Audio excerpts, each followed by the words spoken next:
breaking news tonight.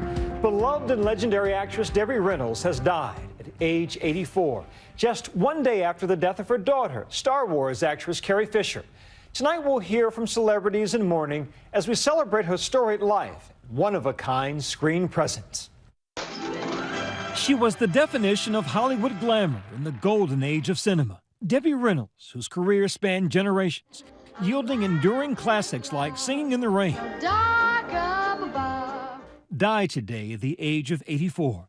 It's a tragic Hollywood ending for the gifted actress with a mile-wide smile, passing just one day after her beloved daughter, Carrie Fisher, died of a heart attack. Debbie's son, Todd Fisher, telling ABC News, his mother was under stress over the death of her only daughter, missing her terribly, suddenly falling ill at her Los Angeles home. At around 1 p.m., Reynolds was rushed to the hospital in serious condition, where doctors determined she had suffered a massive stroke, but were unable to save her. There is a clinical entity known as broken heart syndrome, which refers to an entity where the heart muscle becomes temporarily stunned, does not contract or beat properly. So while we don't know whether that was the case with Debbie Reynolds, she lost her daughter, and anyone who's lost a child would say that losing a child is the most painful and the most stressful event possible in life. Reynolds and her daughter, Carrie Fisher, were incredibly close. They lived next door to each other in Beverly Hills. Separated by one daunting hill. As featured in the upcoming HBO documentary, Bright Lights. Mommy, I'm home. You cannot keep that phone. It's ridiculous. But they had some difficult times together as well, something they discussed on Oprah in 2011. I always feel, as a mother does, that I protect her. Who will do that when I'm gone? I want happiness for my daughter, and I want Carrie to be happy, and I can't have that. So that makes me sad. Todd Fisher, looking for a silver lining, telling ABC, she said she missed her daughter and wanted to see her again. And I don't think she really meant it quite like that, but within 30 minutes, she went to go see her again. Reynolds' illustrious career spanned nearly 6 decades. An Oscar, Emmy, and Tony-nominated actress. A tour de force and a true triple threat. Reynolds could sing. Oh, how bright they'll shine. She could dance. And she could act. Friday, we decided to have a big wedding, and in 2 days, my best friend Alice hates me. She first caught the studio's attention after winning the Miss Burbank Beauty Contest as a California teenager in 1948. Good morning, it's great to stay up late. And she quickly catapulted to stardom, starring in Singing in the Rain in 1952 when she was 19. Singing in the rain, just singing in the rain. The same age her daughter Carrie would be when she stepped into her own iconic role, holding her own with some of the biggest stars of the day. Even though she had never danced professionally before, Reynolds wowed audiences and was dubbed America's sweetheart. I bet that's just about the lonesomest sound in the world.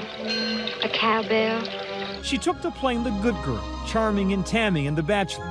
Tammy's in love. In How the West Was Won. Do you want to live like a squaw all your life? But it was her role in The Unsinkable Molly Brown that would be perhaps the defining moment of her career.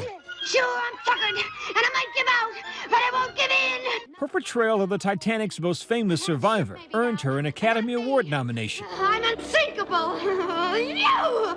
She also recorded a number of hits. This one from Tammy and The Bachelor went gold. Wish I knew if he knew what I'm dreaming of. But her personal life was far from the picture-perfect romances she acted out on the big screen. She was married 3 times, including one to pop singer Eddie Fisher, who starred alongside her in Bundle of Joy. Would it interest you to know I'm not the mother? They were an A-list couple in Hollywood's golden age, and eventually the parents of 2 children, Todd and Carrie, before Fisher infamously walked out on her for her best friend, Elizabeth Taylor. Something Reynolds joked about with the women of The View in 2011. And Elizabeth loved life, and I know because she took part of mine. And, But not even that could derail a lifelong friendship shared by these 2 icons. As Reynolds told us on Nightline in 2011, after Taylor's death. No one could quite equal Elizabeth's beauty and sexuality. Women liked her and men adored her, including my husband at the time. She was a very smart, funny, glib, sharp lady. She could cuss like a sailor, and she loved a good raunchy joke, and she was a great companion to everyone. She went through financial difficulties after her second marriage and had to restart her career on Broadway, a move that forced her to pull daughter Carrie out of high school. She didn't drop out. She was taken out of school by me, her mother, to go to New York City to be with me, to work, and to stay with me. Otherwise, I would have had to leave her home without supervision. Carrie recently spoke to The Hollywood Reporter about those tough times. Her contract was up at MGM, and so she started doing nightclub work. I just watched it, and it seemed to me very painful.